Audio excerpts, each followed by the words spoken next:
ಮುಮ್ಮಡಿ ಸಿಂಗನಾಯಕನಿಂದ ಬಂದಂತ ಸಂಪತ್ತು ಕಂಪಿಲರಾಯನಿಗೆ ಬರುತ್ತೆ, ಆಮೇಲೆ ಕುಮಾರರಾಮನಿಗೆ ಬರುತ್ತೆ, ಆಮೇಲೆ ಈ ಹಕ್ಕಬುಕ್ಕರಿಗೆ ಬರುತ್ತೆ. 300 ವರ್ಷಗಳ ಕಾಲ ವೈಭವದಿಂದ ವಿಜಯನಗರ ಸಾಮ್ರಾಜ್ಯ ಆಳುತ್ತೆ. ನಾವೆಲ್ಲ ಅದನ್ನು ಕೇಳಿದೀವಿ, ಬಹಳಷ್ಟು ನೋಡಿದೀವಿ.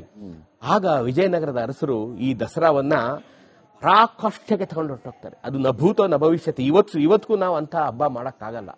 1 ತಿಂಗಳ ಕಾಲ ದಸರಾ ಹಬ್ಬ ನಡೀತಾ ಇರುತ್ತೆ.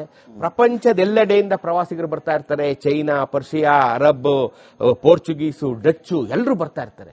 ಫ್ರೆಂಚು ದೇವಿ ಆರಾಧಕರಾಗಿರ್ತಾರೆ ಸರ್. ಹೌದೌದು ಹೌದು ಹೌದು ಹೌದು. ಅವತ್ತು ದಸರೆ ದಿನ 4,500 ಕೋಣಗಳನ್ನ ಬಲಿ ಕೊಡ್ತಾಲಾಗುತ್ತೆ. ಲೆಕ್ಕವಿಲ್ಲದಷ್ಟು ಕುರಿಗಳನ್ನ ಬಲಿ ಕೊಡಲಾಗುತ್ತೆ ಅವತ್ತು. ಆ ತರ ಇರುತ್ತೆ.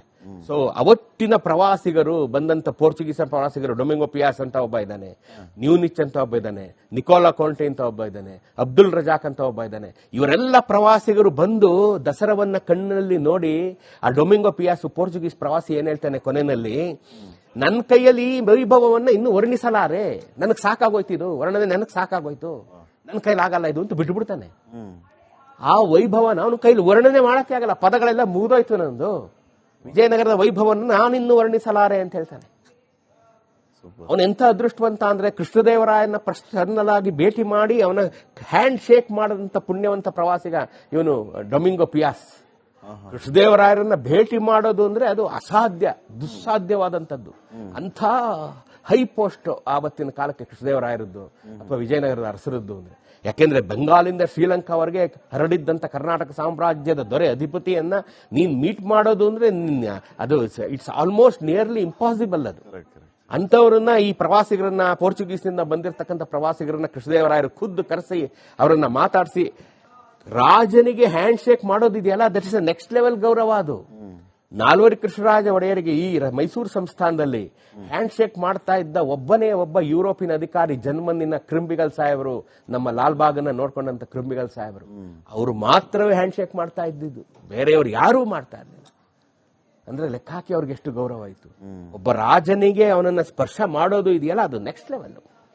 ಹಾಗಾಗಿ ಕೃಷ್ಣದೇವರಾಯರನ್ನ ನೀವು ಇಮ್ಯಾಜಿನ್ ಮಾಡಿ, 200 ಸಾಮಂತರನ್ನ, ಮೈಸೂರು ಸಂಸ್ಥಾನದಂತ 200 ಸಂಸ್ಥಾನದ ಮೇಲೆ ಕೂತಿದ್ದಂತ ಕರ್ನಾಟಕ ಸಾಮ್ರಾಜ್ಯದ ಅಧಿಪತಿ ಕೃಷ್ಣದೇವರಾಯರ ಕೈಯನ್ನೇ ಇವರು ಕುಲುಕ್ತಾರೆ ಅನ್ಬೇಕಾದ್ರೆ ಇವನೆಷ್ಟು ಅದೃಷ್ಟವಂತ ಈ ಡೊಮಿಂಗೋ ಪಿಯಾಸ್. ಅವನು ಹೇಳ್ತಾನೆ, ನನ್ನ ಕೈಲಿ ಇದನ್ನ ನಾನು ವರ್ಣಿಸಲಾರೆ, ನನಗೆ ಸಾಕಾಗೋಯ್ತು. ಎಷ್ಟು ಚಿನ್ನ, ಎಷ್ಟು ಬಣ್ಣ, ಎಷ್ಟು ಮುತ್ತು, ಇದಕ್ಕೆ ಬೆಲೆನೇ ಇಲ್ಲ. ಇಲ್ಲಿ ಮುತ್ತು, ರತ್ನ, ವಜ್ರ, ಹವಳಕ್ಕೆ ಯಾವ ಬೆಲೆನೂ ಇಲ್ಲ ಈ ಸಾಮ್ರಾಜ್ಯದಲ್ಲಿ. ವಿಜಯನಗರ ಸಾಮ್ರಾಜ್ಯ ಎಷ್ಟು ದೊಡ್ಡದಿತ್ತು ಅನ್ನೋದಕ್ಕೆ, ರಕ್ಕಸ ತಂಗಡಿಗೆ ಯುದ್ಧ ಆದ್ಮೇಲೆ ಅಳಿಯ ರಾಮರಾಯರು ಅದರಲ್ಲಿ ಹುತಾತ್ಮರಾದ್ಮೇಲೆ ಆದಿಲ್ ಶಾಹಿಗಳು ಸೇರಿದಂತೆ 5 ಜನ ಶಾಹಿ ಸುಲ್ತಾನರು ಯುದ್ಧ ರಂಗಕ್ಕೆ ಆ ಅಳಿಯ ರಾಮರಾಯರು ತಂದಿದ್ದಂತ ಸಂಪತ್ತನ್ನ ಅಲ್ಲಿ ಹಂಚ್ಕೊಳ್ತಾರೆ. ಅಳಿಯ ರಾಮರಾಯರು ಯುದ್ಧಕ್ಕೆ ಅಂತಾನೆ ಸಂಪತ್ತು ತಂದಿರ್ತಾರೆ, ಸೈನಿಕರಿಗೆ ಸಂಬಳ ಕೊಡೋದಕ್ಕೆ, ಸೈನಿಕರಿಗೆ ಇನಾಮ್ ಕೊಡೋದಕ್ಕೆ. ಅಂದ್ರೆ ಚೆನ್ನಾಗಿ ಯುದ್ಧ ಮಾಡೋದು ನೀನು, ತಗೋ ಈ ನೆಕ್ಲೆಸ್ ತಗೋ, ಈ ಡೈಮಂಡ್ ತಗೋ, ಇನ್ನು ಚೆನ್ನಾಗಿ ಯುದ್ಧ ಮಾಡು ನೀನು ಅಂತ ಅವರನ್ನ ಹುರಿತುಂಬಿಸೋಕೆ ಅಂತಾನೆ ಅಪಾರವಾದಂತ ಸಂಪತ್ತು ತಂದಿರುತ್ತೆ. ಆ ಸಂಪತ್ತು ಎಷ್ಟಿರುತ್ತೆ ಅಂತಂದ್ರೆ 5 ಜನ ಶಾಹಿ ಸುಲ್ತಾನರು ಯುದ್ಧ ರಂಗದಲ್ಲಿ ಅದನ್ನ ಹಂಚ್ಕೊಳ್ಳೋಕೆ 10 ದಿನ ಹಿಡಿಯುತ್ತೆ. 10 ದಿನ ಹಿಡಿಯುತ್ತೆ ಬರೀ ಅದನ್ನ ಹಂಚ್ಕೊಳ್ಳೋಕೆ ಅಂತಂದ್ರೆ. ಎಷ್ಟು ಸಂಪತ್ತು ತಂದಿದ್ರು, ಇಲ್ಲಿಗೆ ಎಷ್ಟು ಸಂಪತ್ತು ತಂದಿದ್ರು, ವಿಜಯನಗರದಲ್ಲಿ ಎಷ್ಟು ಸಂಪತ್ತಿತ್ತು, ಅನ್ಇಮ್ಯಾಜಿನೇಬಲ್, ಅನ್ಮ್ಯಾಚಬಲ್. ಪ್ರಪಂಚದ ಯಾವುದೇ ಸಾಮ್ರಾಜ್ಯಕ್ಕೂ ವಿಜಯನಗರ ಸಾಮ್ರಾಜ್ಯವನ್ನ ಸರಿಗಟ್ಟಲಾರದು. ಅಂತ ಸಾಮ್ರಾಜ್ಯದ ಅಡಿಯಲ್ಲಿ ನಾವೆಲ್ಲ ಇದ್ದು ಅನ್ನೋದು ನಾವೆಂತ ಹೆಮ್ಮೆ ಪಡ್ಬೇಕು ಕನ್ನಡಿಗರು, ಎಷ್ಟು ಹೆಮ್ಮೆ ನಾವು ಪಡಬೇಕು. ಅಂಥವ್ರು ಇಂಥ ವೈಭವವನ್ನ ಜಗತ್ತಿಗೆ ಪರಿಚಯಿಸಿರು, ದಸರಾ ವೈಭವವನ್ನ. ಅದಾದ್ಮೇಲೆ ನೋಡಿ, ಎಲ್ಲ ಹಗಲಿಗಳಿಗೂ ಒಂದು ರಾತ್ರಿ ಇರುತ್ತೆ. ಸೊ ವಿಜಯನಗರ ಸಂಸ್ಥಾನವು 1565ರ ಐತಿಹಾಸಿಕ ರಕ್ಕಸಗಿ ತಂಗಡಗಿ ಯುದ್ಧದೊಂದಿಗೆ ಪತನ ಆಗುತ್ತೆ. ಆಗ ವಿಜಯನಗರದ ಅರಸರು ಅಂದ್ರೆ ಹಳೆಯ ರಾಮರಾಯರ ತಮ್ಮ ತಿರುಮಲ ರಾಯರು ಆಗ ಡಿಫ್ಯಾಕ್ಟೋ ಕಿಂಗ್ ಆಗಿರ್ತಾರೆ. ಸದಾಶಿವರಾಯರು ಆಳ್ತಾ ಇದ್ದಂತ ಕಾಲದಲ್ಲಿ ಅವರೆಲ್ಲ ಈ ಹಂಪಿಯನ್ನ ತೊರೆದು ಪೆನ್ಕೊಂಡೆಗೆ ಹೊರಟೋಗ್ತಾರೆ. ಪೆನ್ಕೊಂಡೆಗೆ ಹೋಗಿ ಅಲ್ಲಿ ಅವರು ತಮ್ಮ ರಾಜಧಾನಿಯನ್ನಾಗಿ ಮಾಡಿಕೊಂಡು ಆಳಕ್ ಶುರು ಮಾಡಿದಾಗ ಹಂಪೆ ಹಾಳು ಹಂಪೆ ಆಗೋಗುತ್ತೆ. ಹಾಳು ಹಂಪೆ ಆದ್ಮೇಲೆ ಅದು ಎಷ್ಟೇ ಪ್ರಕಾಶಮಾನವಾಗಿದ್ದಂತ ಹಂಪೆ ಕನ್ನಡಿಗರಿಂದ ದೂರವಾಗೋಗುತ್ತೆ. ವಿಜಯನಗರ ಸಾಮ್ರಾಜ್ಯ ಅನ್ನೋದೇನಿದೆ ಅದು ಕನ್ನಡಿಗರಿಂದ ದೂರವಾಗಿ ಪೆನುಕೊಂಡೆಗೆ ಹೋಗಿ ಸೇರ್ಕೊಂಡ್ಬಿಡುತ್ತೆ. ಅವಾಗ ಇದು ಡೌನ್ ಆದಾಗ 1610ರಲ್ಲಿ ವಿಜಯನಗರದ ಪ್ರತಿನಿಧಿಯಾಗಿ ತಿರುಮಲ ರಾಯ ಅಂತ ಒಬ್ಬ ಶ್ರೀರಂಗಪಟ್ಟಣವನ್ನು ಆಳ್ತಾ ಇರ್ತಾನೆ. 1610ರಲ್ಲಿ ಮೈಸೂರಿನ ಮಹಾರಾಜ ರಾಜ ಒಡೆಯರು ಅವನನ್ನ ಸೋಲಿಸ್ತಾರೆ. ಸೋಲಿಸಿ ಅವರು ಸಾಮ್ರಾಜ್ಯಾಧಿಪತಿಯಾದ ಪನಕೊಂಡೆ ಅಲ್ಲಿ ಇರ್ತಾರಲ್ಲ ವಿಜಯನಗರದ ಅರಸರು, ಇವನು ಪ್ರತಿನಿಧಿ ಅಷ್ಟೇ. ಆಗ ವೀರ ವೆಂಕಟಪತಿ ರಾಯರು ಅಂತ ಹೇಳಿ ವಿಜಯನಗರದವನ್ನ ಪೆನುಕೊಂಡೆಯಿಂದ ಆಳ್ತಾ ಇರ್ತಾರೆ. ಅವರನ್ನ ಹೋಗಿ ಭೇಟಿ ಮಾಡ್ತಾರೆ ರಾಜ ಒಡೆಯರು. ಸ್ವಾಮಿ, ನಿಮ್ಮ ರಾಜಪ್ರತಿನಿಧಿಯನ್ನ ನಾನು ಸೋಲಿಸಿದ್ದೇನೆ. ಯಾಕೆ ಅಂತಂದ್ರೆ ಅವನು ಬಹಳ ಕಿರುಕುಳ ಮಾಡ್ತಾ ಇದ್ದ ಪ್ರಜೆಗಳಿಗೆ, ಅವನ ಆಡಳಿತ ತುಂಬಾ ವೈಫಲ್ಯ ಆಗಿತ್ತು. Is totally failure in is administration. ಈ ವಿಚಾರ ವೀರ ವೆಂಕಟಪತಿ ರಾಯರಿಗೂ ಗೊತ್ತಿರುತ್ತೆ. ಅವ್ರು ಹೇಳ್ತಾರೆ, ಒಳ್ಳೆ ಕೆಲಸ ಮಾಡಿದ್ರಿ ನೀವು, ನನಗೂ ಅವರು ಕೆಲಸ ಮಾಡೋದು ಇಷ್ಟ ಇರಲಿಲ್ಲ ಅಂತ ಹೇಳಿ, ಇನ್ ಮುಂದೆ ನೀವು ಶ್ರೀರಂಗಪಟ್ಟಣವನ್ನ ಮೈಸೂರಿನ ರಾಜಧಾನಿಯನ್ನಾಗಿ ಮಾಡ್ಕೊಳ್ಳಿ. ನೀವು ಮೈಸೂರಿಂದ ಶಿಫ್ಟ್ ಆಗಿ ಶ್ರೀರಂಗಪಟ್ಟಣ ಅಷ್ಟು ಆಸ್ತಿಗೆ ನೀವೇ ವಾರಸುದಾರರಾಗಿ ಅಂತ ಹೇಳಿ, ಇನ್ನು ಮುಂದೆ ನೀವು ವೈಭವದಿಂದ ನಡೆಯುತ್ತಿದ್ದ ದಸರಾವನ್ನ ನೀವು ಮುಂದುವರಿಸಿಕೊಂಡು ಹೋಗಿ ಅಂತ ಹೇಳಿ, ಚಿನ್ನದ ಅಂಬಾರಿಯನ್ನ, ಸಿಂಹಾಸನವನ್ನ, ಅಪಾರವಾದಂತಹ ಸಂಪತ್ತನ್ನ, ದಸರಾ ನಡೆಯೋಕೆ ಅನುಮತಿಯನ್ನ ನಮಗೆ ಕೊಟ್ಬಿಡ್ತಾರೆ ವೀರ ವೆಂಕಟಪತಿ ಅವರು. ಅವತ್ತಿಂದ 1610ರಿಂದ ಇವತ್ತಿನವರೆಗೂ ನಾವು ಆ ದಸರಾನ ಕಿಂಚಿತ್ತೂ ಲೋಪವಿಲ್ಲದೆ ನಡ್ಸ್ಕೊಂಡ್ ಬರ್ತಾ ಇದೀವಿ 400 ವರ್ಷದಿಂದ. ಎಷ್ಟು ಅದೃಷ್ಟವಂತ ಜನ ನಾವು. ವಿಜಯನಗರ ಸಂಸ್ಥಾನದ ಕೆಳಗಡೆ 200 ಸಾಮಂತರು ಇರ್ತಾರೆ. ಆ 200 ಸಾಮಂತರಲ್ಲಿ ಅವರು ಮೈಸೂರು ಸಂಸ್ಥಾನವನ್ನ ಚೂಸ್ ಮಾಡ್ಕೊಡ್ತಾರೆ ಅಂತಂದ್ರೆ ನಮ್ಗೆ ತಾಯಿ ಚಾಮುಂಡೇಶ್ವರಿ ಆಶೀರ್ವಾದ ಅಲ್ಲ.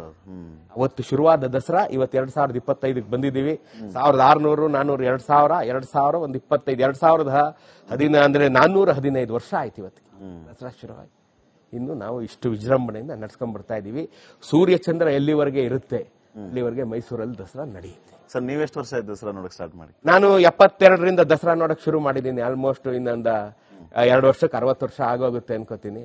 60 ವರ್ಷ ನಾನು ದಸರಾ ನೋಡಿದ್ದೀನಿ. ಸರ್, ಮೊದಲನೇ ದಸರಾಗೂ ಈಗ ನೋಡ್ತಾ ಇರೋ ದಸರಾಗ ಏನ್ ವ್ಯತ್ಯಾಸ ಇದೆ? ಬಹಳ ವ್ಯತ್ಯಾಸ ಇದೆ. ಆಗಿನ ದಸರಾದಲ್ಲಿ ನಾವು ನೋಡ್ತಾ ಇದ್ದಾಗ ಮಹಾರಾಜ ಜಯಚಾಮರಾಜ ಒಡೆಯರ್ ಕೂತ್ಕೋತಾ ಇದ್ರು ದಸರಾದಲ್ಲಿ. ಅಂಬಾರಿ ಆನೆಲೆ ಮಹಾರಾಜರು ಕೂತ್ಕೋತಾ ಇದ್ರು. ಮಹಾರಾಜರು ಕೂತ್ಕೊಂಡು ನಮ್ಗೆಲ್ಲ ದರ್ಶನ ಕೊಡ್ತಾ ಇದ್ರು. ದರ್ಬಾರ್ ನಡೀತಾ ಇತ್ತು ಮಹಾರಾಜರದ್ದು. ಈಗಲೂ ಖಾಸಗಿ ದರ್ಬಾರ್ ಯಜವೀರ್ ಕೃಷ್ಣದತ್ತ ಚಾಮರಾಜ ಒಡೆಯರ್ ನಡೆಸ್ತಾರೆ. ಆಗ ದರ್ಬಾರ್ನೆಲ್ಲ ನಾವೆಲ್ಲ ವೀಕ್ಷಣೆ ಮಾಡ್ತಾ ಇದ್ದು. ಮಹಾರಾಜರು ನಮ್ಮನ್ನು ನೋಡ್ತಾ ಇದ್ರು. ಅಂತ ಒಂದು ಆತ್ಮೀಯತೆ ಇತ್ತು ನಮ್ಮಲ್ಲಿ. ರಾಜ ಪ್ರಜೆಯನ್ನು ದೊಡ್ಡ ಡಿಫರೆನ್ಸ್ ಏನು ಇರಲಿಲ್ಲ. ಯಾರು ಬೇಕಾದ್ರೂ ಅರಮನೆಗೆ ಹೋಗ್ಬೋದಾಯ್ತು, ಯಾರು ಬೇಕಾದ್ರೂ ಅರಮನೆಯಲ್ಲಿ ಸುತ್ತಾಡಬಹುದಾಗಿತ್ತು. ಯಾವುದೇ ಒಂದು ನಿಬಂಧನೆಗಳಿರ್ಲಿಲ್ಲ, ಅಂತ ಭಯಭೀತಿನೂ ಇರಲಿಲ್ಲ, ಏನೂ ಇರಲಿಲ್ಲ ಆಗ. ಸೊ ತುಂಬಾ ಒಂದು ಆತ್ಮೀಯತೆ ಇತ್ತು ಆಗಿನ ಕಾಲದ ದಸರಾ. ಇನ್ನು ಮುಂದೆ ನೀವು ವೈಭವದಿಂದ ನಡೆಯುತ್ತಿದ್ದ ದಸರಾವನ್ನ ನೀವು ಮುಂದುವರಿಸಿಕೊಂಡು ಹೋಗಿ ಅಂತ ಹೇಳಿ, ಚಿನ್ನದ ಅಂಬಾರಿಯನ್ನ, ಸಿಂಹಾಸನವನ್ನ, ಅಪಾರವಾದಂತಹ ಸಂಪತ್ತನ್ನ, ದಸರಾ ನಡೆಯೋಕೆ ಅನುಮತಿಯನ್ನ ನಮಗೆ ಕೊಟ್ಬಿಡ್ತಾರೆ ವೀರ ವೆಂಕಟಪತಿ ಅವರು. ಅವತ್ತಿಂದ 1610ರಿಂದ ಇವತ್ತಿನವರೆಗೂ ನಾವು ಆ ದಸರಾನ ಕಿಂಚಿತ್ತೂ ಲೋಪವಿಲ್ಲದೆ ನಡ್ಸ್ಕೊಂಡ್ ಬರ್ತಾ ಇದೀವಿ 400 ವರ್ಷದಿಂದ. ಎಷ್ಟು ಅದೃಷ್ಟವಂತ ಜನ ನಾವು. ವಿಜಯನಗರ ಸಂಸ್ಥಾನದ ಕೆಳಗಡೆ 200 ಸಾಮಂತರು ಇರ್ತಾರೆ. ಆ 200 ಸಾಮಂತರಲ್ಲಿ ಅವರು ಮೈಸೂರು ಸಂಸ್ಥಾನವನ್ನ ಚೂಸ್ ಮಾಡ್ಕೊಡ್ತಾರೆ ಅಂತಂದ್ರೆ ನಮ್ಗೆ ತಾಯಿ ಚಾಮುಂಡೇಶ್ವರಿ ಆಶೀರ್ವಾದ ಅಲ್ಲ. ಅವತ್ತು ಶುರುವಾದ ದಸರಾ ಇವತ್ತು 2025ಕ್ಕೆ ಬಂದಿದ್ದೀವಿ. 1600, 400, 2000, 2000, ಒಂದು 25, 2010 ಅಂದ್ರೆ 415 ವರ್ಷ ಆಯ್ತು ಇವತ್ತು ದಸರಾ ಶುರುವಾಗಿ. ಇನ್ನು ನಾವು ಇಷ್ಟು ವಿಜೃಂಭಣೆಯಿಂದ ನಡ್ಸ್ಕೊಂಡ್ ಬರ್ತಾ ಇದೀವಿ. ಸೂರ್ಯ ಚಂದ್ರ ಎಲ್ಲಿವರೆಗೆ ಇರುತ್ತೆ ಅಲ್ಲಿವರೆಗೆ ಮೈಸೂರಲ್ಲಿ ದಸರಾ ನಡೆಯುತ್ತೆ. ಸರ್, ನೀವೆಷ್ಟು ವರ್ಷ ಆಯ್ತು ದಸರಾ ನೋಡಕ್ ಸ್ಟಾರ್ಟ್ ಮಾಡಿ? ನಾನು 72ರಿಂದ ದಸರಾ ನೋಡಕ್ ಶುರು ಮಾಡಿದ್ದೀನಿ. ಆಲ್ಮೋಸ್ಟ್ ಇನ್ನೊಂದು 2 ವರ್ಷಕ್ಕೆ 60 ವರ್ಷ ಆಗೋಗುತ್ತೆ ಅನ್ಕೋತೀನಿ. 60 ನಾನು ದಸರಾ ನೋಡಿದ್ದೀನಿ. ಸರ್, ಮೊದಲನೇ ದಸರಾಗೂ ಈಗ ನೋಡ್ತಾ ಇರೋ ದಸರಾಗ ಏನ್ ವ್ಯತ್ಯಾಸ ಇದೆ? ಬಹಳ ವ್ಯತ್ಯಾಸ ಇದೆ. ಆಗಿನ ದಸರಾದಲ್ಲಿ ನಾವು ನೋಡ್ತಾ ಇದ್ದಾಗ ಮಹಾರಾಜ ಜಯಚಾಮರಾಜ ಒಡೆಯರ್ ಕೂತ್ಕೋತಾ ಇದ್ರು ದಸರಾದಲ್ಲಿ. ಅಂಬಾರಿ ಆನೆಲೆ ಮಹಾರಾಜರು ಕೂತ್ಕೋತಾ ಇದ್ರು. ಮಹಾರಾಜರು ಕೂತ್ಕೊಂಡು ನಮ್ಗೆಲ್ಲ ದರ್ಶನ ಕೊಡ್ತಾ ಇದ್ರು. ದರ್ಬಾರ್ ನಡೀತಾ ಇತ್ತು ಮಹಾರಾಜರದ್ದು. ಈಗಲೂ ಖಾಸಗಿ ದರ್ಬಾರ್ ಯಜವೀರ್ ಕೃಷ್ಣದತ್ತ ಚಾಮರಾಜ ಒಡೆಯರ್ ನಡೆಸ್ತಾರೆ. ಆಗ ದರ್ಬಾರ್ನೆಲ್ಲ ನಾವೆಲ್ಲ ವೀಕ್ಷಣೆ ಮಾಡ್ತಾ ಇದ್ದು. ಮಹಾರಾಜರು ನಮ್ಮನ್ನು ನೋಡ್ತಾ ಇದ್ರು. ಅಂತ ಒಂದು ಆತ್ಮೀಯತೆ ಇತ್ತು ನಮ್ಮಲ್ಲಿ. ರಾಜ ಪ್ರಜೆಯನ್ನು ದೊಡ್ಡ ಡಿಫರೆನ್ಸ್ ಏನು ಇರಲಿಲ್ಲ. ಯಾರು ಬೇಕಾದ್ರೂ ಅರಮನೆಗೆ ಹೋಗ್ಬೋದಾಯ್ತು, ಯಾರು ಬೇಕಾದ್ರೂ ಅರಮನೆಯಲ್ಲಿ ಸುತ್ತಾಡಬಹುದಾಗಿತ್ತು. ಯಾವುದೇ ಒಂದು ನಿಬಂಧನೆಗಳಿರ್ಲಿಲ್ಲ, ಅಂತ ಭಯಭೀತಿನೂ ಇರಲಿಲ್ಲ, ಏನೂ ಇರಲಿಲ್ಲ ಆಗ. ಸೊ ತುಂಬಾ ಒಂದು ಆತ್ಮೀಯತೆ ಇತ್ತು ಆಗಿನ ಕಾಲದ ದಸರಾ.